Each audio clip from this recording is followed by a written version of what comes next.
Good morning दोस्तों, लेके हाजिर है अपनी हिंदी की हम अगली वीडियो। देखिए ध्यान दीजिए, आज हम जो है चर्चा करेंगे हिंदी भाषा और उनकी बोलियों पर। सबसे पहले हम देखते हैं भाषा के हमें तीन रूप प्राप्त होते हैं। एक बोलियां, उसके बाद परिनिष्ठित भाषा और राष्ट्रभाषा। बोलियां क्या होता है? भाषा का वह रूप, भाषा का वह रूप जो साधारण जनता द्वारा, मतलब जो हम लोग अपने परिवार में, अपने समूहों में, अपने दोस्तों में जिस भाषा का प्रयोग करते हैं उसे बोलियां कहा जाता है। जो व्याकरण दृष्टया क्या होता है? अशुद्ध होता है। बहुत सी बातें हम ऐसी बोलते हैं जो क्या होती हैं, जो बहुत सी बातें हम ऐसी बोलती हैं जो क्या बोलते हैं वो जो क्या होती है, गलत होती है। लेकिन चूंकि हमारी बोलियों में ये बातें कंसीडर की जाती हैं तो हो जाता है। क्योंकि व्याकरण की दृष्टि से बोलियों में क्या है, बहुत अशुद्धता पाई जाती है। लेकिन उन्हीं बोलियों को अगर व्याकरण की दृष्टि से परिष्कृत किया जाता है, शुद्ध किया जाता है, उसको सुधार लाया जाता है, तो वही क्या हो जाता है, बोली परिनिष्ठित भाषा हो जाता है। ध्यान दीजिए, जो हमारी हिंदी खड़ी बोली है, ये भी तो 100-200 साल पहले क्या नहीं होगी, कोई बोली ही रही होगी। अब क्या हो गई है, हिंदी खड़ी बोली हो गई, एक भाषा हो गई है। तो परिनिष्ठित भाषा हो गई है क्योंकि यहाँ इसमें क्या किया गया, व्याकरण की दृष्टि से शुद्धता किया गया है, शुद्ध किया गया व्याकरण की जिस वचन और जिस लिंग का करता होगा वैसे ही क्या आएगी, क्रिया आएगी। तो उसी आधार पे तो जब सब कुछ देख के उसमें क्या शुद्धता लाया गया व्याकरण की दृष्टि से, तो परिनिष्ठित भाषा हो गया। और वही परिनिष्ठित भाषा जब बहुसंख्यक समाज द्वारा क्या हो जाता है, एक्सेप्ट कर लिया जाता है। जब एक्सेप्ट कर लेते हैं तो वही आगे धीरे धीरे चलकर सामाजिक और राजनीतिक सत्य के आधार पर क्या हो जाता है, वो राष्ट्रभाषा का रूप ले लेती है। तो फिलहाल हमें पढ़ना है, तो भारत में अगर हम भाषाओं की बात करें, बोलियों की बात करें, तो भारत में कुल मिलाकर 650 बोलियां बोली जाती हैं, जिसमें से हिंदी की 18 बोलियां हैं। तो आज हम हिंदी की उपभाषाएं तथा बोलियों के बारे में अध्ययन करेंगे। हिंदी की 18 बोलियां कैसे याद करनी है, कि कहाँ से कौन सी बोली बोली जाती है, किस उपभाषा की वो बोली है, किस अपभ्रंश से विकसित हुई है, इन सारी बातों पे हम चर्चा करेंगे। ध्यान दीजिए, सबसे पहले हमें क्या करना है, उपभाषाएं देखना है, जो हिंदी की 5 उपभाषाएं हैं। तो याद करने के लिए आप कहेंगे पप्पा तो बैंड बजा रे, पप्पा तो बैंड बजा रे। वैसे तो होता है, आपने हाउसफुल में मूवी में गाना सुना होगा ना, पप्पा तो बैंड बजाए प्रिंसिपल खुद बन जाए, ऐसा समथिंग सुना होगा। लेकिन यहाँ पे हमने क्या किया, अपने अकॉर्डिंग बजा रे कर दिया है, ताकि हमें क्या है, याद हो जाए।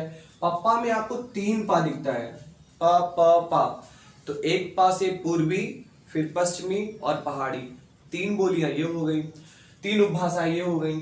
और उसके बाद बैंड मतलब आप याद रखेंगे बिहारी, तो बिहारी हो गया। अगला जो है बजा रे, तो रे जो होगा वो राजस्थानी हो जाएगा। तो बजा कोई मतलब नहीं है, 1 2 3 2 5। तो 5 उपभाषाएं, पूर्वी, पश्चिमी, पहाड़ी, बिहारी और राजस्थानी, ये 5 उपभाषाएं। अब आगे हम चर्चा करते हैं कि क्या इन्हीं 5 भाषाओं से मिला के 18 बोलियां बनी। तो बिल्कुल, आप देखिएगा, पूर्वी हिंदी की 3 बोलियां हैं, पश्चिमी हिंदी से 5 बोलियां हैं, बिहारी हिंदी की भी 3 बोलियां हैं, राजस्थानी हिंदी से 4 बोलियां हैं और पहाड़ी से भी 3 बोलियां हैं। अगर हम इन सबका सम देखें तो देखिए, 5 3 8, 8 3 11, 11 4 15 और 3 18, तो कुल 18 बोलियां हमें याद हो जाएंगी। तो हमें देखना है कि पूर्वी हिंदी में कौन कौन सी बोली आती है, पूर्वी हिंदी जो भाषा है कौन कौन सी बोली आती है। सबसे पहले हम चर्चा करते हैं। देखिए, हिंदी का जो उत्पत्ति हुई है, आपको मैंने स्टार्टिंग में पहली वीडियो में बताया था कि हिंदी की उत्पत्ति अपभ्रंश से हुई। वैसे तो संस्कृत से क्रम चलता आया, संस्कृत, पाली, प्राकृत और उसके बाद अपभ्रंश, और उसके बाद अपभ्रंश का एक उत्तर रूप था अवहट, और उसके बाद हिंदी आया। तो हिंदी की जो बोलियां हैं उनका किसी न किसी अपभ्रंश से, या फिर पूर्वी हिंदी जो है उपभाषा जो है, ये भी किसी न किसी अपभ्रंश से तो विकसित हुआ होगा। तो वही अपभ्रंश देखते हैं। पूर्वी हिंदी अर्धमागधी अपभ्रंश से, कहां से, अर्धमागधी। तो अगर पूछा जाता है बताइए पूर्वी हिंदी बोली किस अपभ्रंश से विकसित हुई है, तो आप सीधे से आंसर देंगे कि अर्धमागधी अपभ्रंश से पूर्वी हिंदी। अर्ध हटा दीजिए, मागधी बचेगा, मागधी, अर्ध मागधी। और अगर हम क्या करें, इसमें से अर्ध हटा दे तो मागधी आया, और मागधी अपभ्रंश से क्या विकसित हुआ है, बिहारी। बिहारी जो है वो मागधी अपभ्रंश से विकसित हुई बोली है, उपभाषा है। आगे बात करते पश्चिमी हिंदी, तो सौरसैनी अपभ्रंश से। राजस्थानी हिंदी भी सौरसैनी अपभ्रंश से। और पहाड़ी हिंदी एक तो खस से हो सकता है, अदरवाइज आप बोल सकते हैं इसे कहीं कहीं आपको सौरसैनी भी मिल जाएगा। फिर से ध्यान दीजिएगा, अगर हम बात करें कि बताइए पूर्वी हिंदी किस अपभ्रंश से हुआ है, तो पूर्वी हिंदी ध्यान रखिएगा भैया, पूर्वी हिंदी अर्धमागधी अपभ्रंश से विकसित हुई है। सेकंड थिंग, अच्छा पूर्वी हिंदी अर्धमागधी से विकसित हुई है, तो पूर्वी हिंदी के अंतर्गत जितनी बोलियां आएंगी वो सब भी कहाँ होंगी, अर्धमागधी से होंगी। अगर अच्छा पूछा जाए मागधी अपभ्रंश से किस उपभाषा का विकास हुआ है, तो बिहारी हिंदी का विकास मागधी अपभ्रंश से हुआ है। फिर अगर हम आगे बात करते हैं कि बताइए पश्चिमी हिंदी का विकास किस अपभ्रंश से हुआ है, तो सौरसैनी अपभ्रंश से हुआ है। राजस्थानी हिंदी का भी सौरसैनी अपभ्रंश से हुआ है। तथा आपको पहाड़ी हिंदी के लिए थोड़ा सा विवाद आप कह सकते हैं, या फिर कहीं कहीं आपको खस अपभ्रंश मिल जाएगा, या फिर कहीं कहीं आपको वही चीजें सौरसैनी में मिल जाएंगी। तो इतनी बातें तो आपको याद हो गई। अगला हमें याद रखना है पूर्वी हिंदी कितनी बोलियां हैं, तो आप एक शब्द याद रखेंगे अपूर्वी, आप याद रखिए अपूर्वा। एक लड़की है उसका नाम अपूर्वी है, अपूर्वी ने अब तक 36 को रिजेक्ट किया है। मतलब वो बहुत ही सुंदर लड़की है या जो भी आप समझना चाहें, लेकिन उसने क्या किया है शादी के लिए या किसी बात के लिए 36 लोगों को रिजेक्ट कर दिया है। तो आप याद रखेंगे अपूर्वी, अपूर्वी मतलब पूर्वी, पूर्वी उपभाषा है। इससे अब तक आ से हो गया अवधी, बा से बघेली। देखिए अगर आपको वीडियो में अवधी बघेली नहीं दिखता है तो आप क्या करेंगे, आप मैं जो बोल रहा हूं आप उसको ध्यान रखेंगे, अवधी बघेली, और 36 को रिजेक्ट कर दिया तो आप छत्तीसगढ़ी भी याद रखेंगे, छत्तीसगढ़ी। देखिए एक वीडियो में बनाऊंगा जिसमें आपको अवधी बोली कहाँ कहाँ बोली जाती, बघेली कहाँ कहाँ बोली जाती, छत्तीसगढ़ी कहाँ कहाँ, किन किन राज्यों, किन किन स्टेट में या किन किन डिस्ट्रिक्ट में, जनपदों में बोली जाती है, वो हम उसको उसमें बताएंगे। फिलहाल अभी तो सिर्फ हम ध्यान देते हैं 18 बोलियों के नाम पे। तो पूर्वी हिंदी की 3 बोलियां, अपूर्वी ने 36 को रिजेक्ट किया, अब तक 36 को रिजेक्ट किया। तो अपूर्वी मतलब पूर्वी हिंदी से, पूर्वी हिंदी उपभाषा से, अब तक अवधी, बघेली और छत्तीसगढ़ी। पूछा था उत्तर प्रदेश में सबसे अधिक बोली जाने वाली बोली कौन सी है और सबसे कम, तो ध्यान रखिएगा इसी में से है। अवधी जो है वो सबसे अधिक बोली जाने वाली बोली है, जबकि बघेली सबसे कम बोली जाने वाली बोली है। ठीक है ना, आगे हम देखते हैं। अच्छा अगर प्रश्न में पूछता है बताइए अवधी, बघेली या छत्तीसगढ़ी किस अपभ्रंश से विकसित हुई है, कोई एक भी पूछ लेता है तो क्या होगा, अर्धमागधी अपभ्रंश से विकसित हुई है। फिर बारी आती पश्चिमी, पश्चिमी जो है वो सौरसैनी अपभ्रंश से विकसित हुई पश्चिमी उपभाषा। और आपको मैं याद दिला दूं कि अगर आपको याद रखना है तो आप बोलेंगे कि बाबू पश्चिम की कब्र में कौन है, बाबू पश्चिम की कब्र में कौन है, बस इसी से याद हो जाएगा आपकी 5 बोलियां। बा से आप याद रखेंगे बांगरू, बांगरू, बा से बांगरू, जिसे कहते हैं हरियाणवी, हरियाणवी बोली, चाहे आप बांगरू कहें चाहे हरियाणवी कहें एक ही है, बांगरू। फिर बुंदेली, बुंदेली। फिर पश्चिमी जो है इसको मैं सर्कल कर दे रहा हूं, ये उपभाषा है, पूर्वी मैंने सर्कल कर दिया, पूर्वी उपभाषा है बुंदेली। तथा का से कन्नौजी, कन्नौजी, और ब्रज कौरवी, कौरवी भाषा बोली का दूसरा नाम खड़ी बोली है।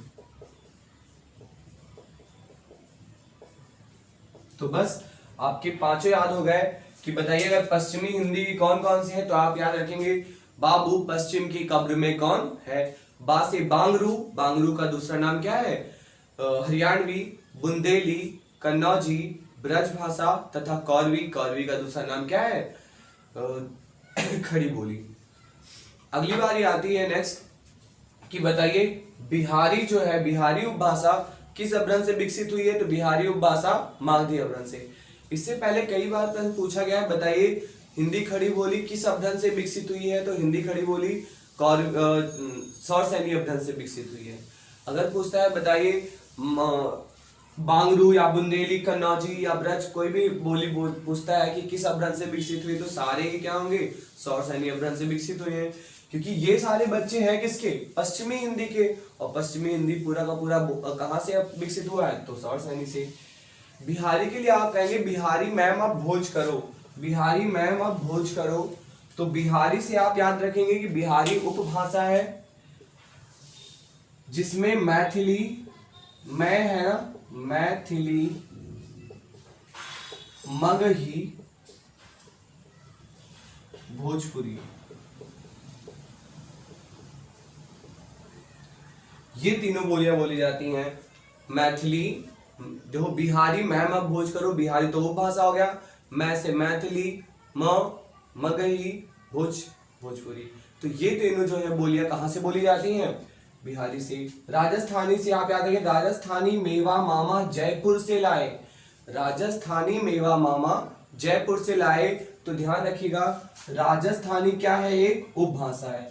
मेवा से आप याद रखेंगे मेवाती, मेवाती, देखिए मेवाती को हम उत्तरी राजस्थानी भी बोलते हैं, उत्तरी राजस्थानी बोली, या फिर आप ध्यान रखिएगा मेवाती। फिर आता है मालवी, मालवी, मालवी को दक्षिणी राजस्थानी कहते हैं। फिर आता है मारवाड़ी, मारवाड़ी, इसे बोलते हैं पश्चिमी राजस्थानी। और जयपुरी, जयपुरी, जिसे ढूंढाड़ी बोलते हैं, जयपुरी, जिसे ढूंढाड़ी बोलते हैं, इसे बोलते हैं पूर्वी राजस्थानी। मेवाती, राजस्थानी मेवा मामा जयपुर से लाए, मेवा मतलब मेवाती उत्तरी राजस्थानी, मालवी दक्षिणी राजस्थानी, मारवाड़ी पश्चिमी राजस्थानी, जयपुरी जिसे ढूंढाड़ी बोलते हैं, और वो कहां से है, पूर्वी राजस्थानी। अगली बारी आती है पहाड़ी की। पहाड़ी हिंदी का विकास किस अपभ्रंश से हुआ है, तो पहाड़ी हिंदी खस या सौर सैनी अपभ्रंश से हुआ है। पहाड़ी हिंदी जो है उसके लिए आ रहे हैं, कुमारगढ़ नेपाल की पहाड़ी पर है, कुमारगढ़ नेपाल की पहाड़ी पर है। तो दो पश्चिमी पहाड़ी हिंदी को दो भाग में बांट दिया गया था, एक पश्चिमी पहाड़ी और दूसरा मध्यवर्ती पहाड़ी, उसी में से दो में बट गए हैं, तो ध्यान रखिएगा। सॉरी, पहाड़ी हिंदी को दो भाग में बांट दिया गया है, एक पश्चिमी पहाड़ी दूसरा मध्यवर्ती पहाड़ी में। अब ध्यान रखिएगा कि जो मध्यवर्ती में है वो कुमायूनी और गढ़वाली मध्यवर्ती में रखा गया है, जबकि पश्चिमी पहाड़ी में नेपाली रखा गया है, समझ रहे ना। और दोनों ही खस या सौर सैनी तीनों ही वहां से निकले। तो आप याद रखेंगे कुमारगढ़ नेपाल की पहाड़ी पर है, कुमार से कुमायूनी, गढ़ से गढ़वाली, नेपाल से नेपाली, ये तीनों बोलियां कहाँ से बोली जाती हैं, पश्चिमी हिंदी है। और ये कहाँ से विकसित हुई हैं, तो खस या सौर सैनी अपभ्रंश से। ठीक है ना। आपको वीडियो कैसी लगी आप जरूर बताइएगा। बात तो बहुत छोटी मैंने बताई, लेकिन फिलहाल बहुत ज्यादा सटीक है। आप कहीं से भी अगर इससे पूछा ज्यादा बताइए पश्चिमी हिंदी की कौन कौन सी बोलियां, तो आप याद रखेंगे कौन कौन सी बोलियां हैं। बांगरू जिसे हरियाणवी कहते हैं, बुंदेली, कन्नौजी, कौरवी और ब्रजभाषा, पांचों ये हो गया। अगर पूछता है अवधी जो उपभाषा है इसकी कितनी, सॉरी जो पूर्वी उपभाषा है उसकी कितनी बोलियां हैं, तो पूर्वी उपभाषा की 3 बोलियां हैं, अवधी, बघेली और छत्तीसगढ़ी। तो इसके लिए अगली वीडियो हम बनाएंगे जिसमें आपको जो डिस्ट्रिक्ट है, जो जिला है, जहाँ जहाँ ये बोली जाती है, जिस क्षेत्र विशेष में, हम उसकी चर्चा भी करेंगे, लेकिन अगले वीडियो में। आज के लिए इतना ही। Thank you class. आपको वीडियो कैसी लगी आप जरूर बताइएगा, अपने दोस्तों में शेयर करिएगा और लाइक जरूर करिए। इतने दिन से कह रहे हैं आप जरूर लाइक करें।